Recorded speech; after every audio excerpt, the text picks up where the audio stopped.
ভোটের মুখে আবারও বিজেপির দ্বন্দ্ব প্রকাশ্যে এসছে, আর আবারও সেই বাঁকুড়া। আর এবার বিজেপির হেভিওয়েট প্রার্থী সুভাষ সরকারের বিরুদ্ধে লড়বেন বিজেপিরই নেতা জীবন চক্রবর্তী। তবে তিনি লড়বেন নির্দল প্রার্থী হিসেবে, তিনি মনোনয়নও জমা দিয়েছেন। দেখুন।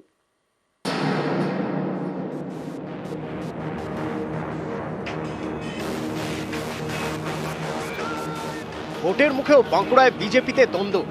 বিজেপির হেভিওয়েট প্রার্থী সুভাষ সরকারের বিরুদ্ধে নির্দল হিসেবে মনোনয়ন জমা দিলেন বাঁকুড়ারই বিজেপি নেতা জীবন চক্রবর্তী। বৃহস্পতিবার জেলা শাসকের দপ্তরে নির্দল প্রার্থী হিসেবে মনোনয়ন জমা দেন জীবন চক্রবর্তী, যিনি বিজেপির বাঁকুড়া জেলার প্রাক্তন সাধারণ সম্পাদক। মনোনয়ন জমা দিয়ে বিজেপি প্রার্থী সুভাষ সরকারের বিরুদ্ধে পুরনো কর্মীদের যোগ্য সম্মান না দেওয়া সহ একাধিক অভিযোগে সরব হন জীবন চক্রবর্তী। সরকার আসার পরেই সংগঠন গঠন করেছে, তাদের অবহেলা করেছে, কটূক্তি করেছে, অপমান করেছে। তাদের প্রতিবাদের প্রতীক আমি তাদের সম্মান জানিয়ে আমি নমিনেশন করছি। উনি যাও সই করে বিজেপির টিকিট নিয়েছেন, কেন্দ্রীয় নেতৃত্বকে উনি ভুল বুঝিয়েছেন। 100% জিতবো। সুভাষবাবু মানুষ বিজেপির পক্ষে, সুভাষবাবুর বিপক্ষে। বিজেপির অন্দরে নানা সময় সুভাষ সরকারের বিরুদ্ধে ক্ষোভ বিক্ষোভ তৈরি হয়েছে, একাধিক অভিযোগও উঠেছে। গত ফেব্রুয়ারি মাসে বাঁকুড়ার সাংসদ তথা কেন্দ্রীয় প্রতিমন্ত্রী সুভাষ সরকারের বিরুদ্ধে তোলাবাজির অভিযোগ ওঠে। বিজেপিরই বাঁকুড়ার বিধায়ক নীলাদ্রি শেখর দানা এমন অভিযোগ করেন বলে দাবি। ভাইরাল অডিও ঘিরে তৈরি হয় বিতর্ক। সে সময় গোষ্ঠীদ্বন্দ্বের কথা কার্যত স্বীকার করে বিধায়ককে নিশানা করেন সাংসদ, তদন্তেরও হুঁশিয়ারি দেন। অডিওর সত্যতা তো আমরা যাচাই করব, আর এটাও নিশ্চিত ভারতীয় জনতা পার্টিতে উচ্ছৃঙ্খলকেও শৃঙ্খলাপরায়ণ করার মেকানিজম আছে। এর আগে গত বছর সেপ্টেম্বরে দলীয় কর্মীদের বিক্ষোভের মুখে পড়েন সুভাষ সরকার। বিজেপি অফিসেই তাকে তালাবন্দি করেন দলীয় কর্মীরা। এরপর এবছর ছাতনা ও শালতোরা এলাকায় সুভাষ সরকারের ছবিতে কালি মাখিয়ে বিক্ষোভ দেখায় বিজেপিরই একাংশ। মার্চে ফের একই ঘটনা ঘটে বাঁকুড়া শহরে। সূত্রের খবর, সুভাষ সরকারকে ফের বাঁকুড়া আসনে প্রার্থী করায় বিজেপির একাংশ ক্ষুব্ধ হয়। এই বিক্ষুব্ধ শিবিরেরই নেতা জীবন চক্রবর্তী। তিনি এবার সুভাষ সরকারের বিরুদ্ধে ভোটে দাঁড়ালেন নির্দল হিসেবে, অর্থাৎ বাঁকুড়া এবার বিজেপি বনাম বিজেপির লড়াই। নিউজ 18 বাংলা। তবে বাঁকুড়াতেই শেষ নয়, 24-এ আমরা দেখছি বারবার বিড়ম্বনায় বঙ্গ বিজেপি।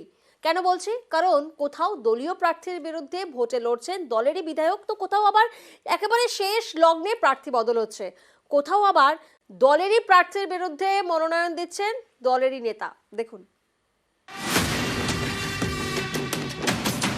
বাঁকুড়ায় বিজেপি প্রার্থীর বিরুদ্ধে ভোটে দাঁড়িয়েছেন বিজেপিরই নেতা। এর আগে বিজেপি বনাম বিজেপি দেখা গেছে দার্জিলিংয়ে।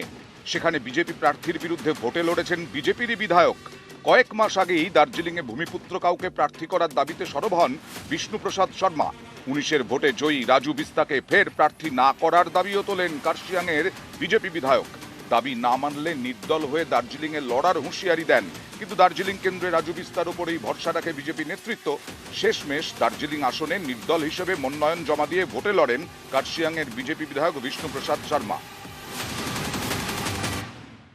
আসানসোলের প্রার্থী হিসেবে প্রথমে ভোজপুরি গায়ক ও নায়ক পবন সিং এর নাম ঘোষণা করেছিল বিজেপি, কিন্তু তৃণমূল তার বিরুদ্ধে বাঙালি বিদ্বেষের অভিযোগে সুর চড়ায়। বিতর্কের মাঝেই পবন নিজেই ভোটে না লড়ার কথা ঘোষণা করেন। এতে বিড়ম্বনায় পড়ে বিজেপি। পরে এই আসানসোলে বিজেপি প্রার্থী করে SS আলুওয়ালিয়াকে, অর্থাৎ বর্ধমান দুর্গাপুরের সাংসদ আলুওয়ালিয়া এবার লড়বেন আসানসোল থেকে। শুধুমাত্র আলুওয়ালিয়া নন, 19-এর ভোটে জয়ী আরও দুজনের এবার কেন্দ্র বদল করে দিয়েছে বিজেপি, দেবশ্রী চৌধুরী এবং দিলীপ ঘোষ। দিলীপ ঘোষ 2019-এ যেতেন মেদিনীপুর থেকে। এবারেও দিলীপ ঘোষ মেদিনীপুর থেকেই দাঁড়াতে চেয়েছিলেন, কিন্তু তার দল হেঁটেছে অন্য পথে।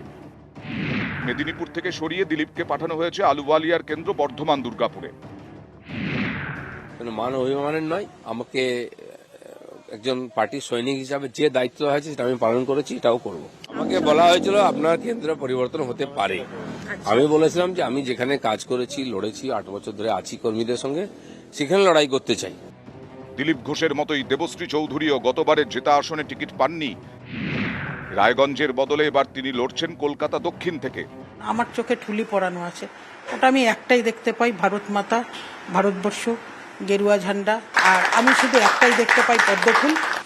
21-এর বিধানসভা ভোটে কোচবিহারের শীতলকুচিতে গুলিতে 5 জন প্রাণ হারান। সেই সময় এসপি ছিলেন দেবাশিস ধর। তাকেই এবার বীরভূম আসনে প্রথমে প্রার্থী করে বিজেপি। নথি সংক্রান্ত জটিলতায় সেই দেবাশিস ধরের প্রার্থীপদ বাতিল করে নির্বাচন কমিশন। প্রার্থীপদ বাতিলের আগের দিন বীরভূমে বিজেপির হয়ে মনোনয়ন জমা দেন দেবতনু ভট্টাচার্য। দেবাশিসের জায়গায় দেবতনু। শেষ লগ্নে হঠাৎ করে পদ্মের প্রার্থী বদল। এবার বাঁকুড়া আসনে বিজেপির সুভাষ সরকারের বিরুদ্ধে মনোনয়ন জমা দিলেন তাঁরই দলের নেতা তথা প্রাক্তন জেলা সাধারণ সম্পাদক জীবন চক্রবর্তী। নিউজ 18 বাংলা।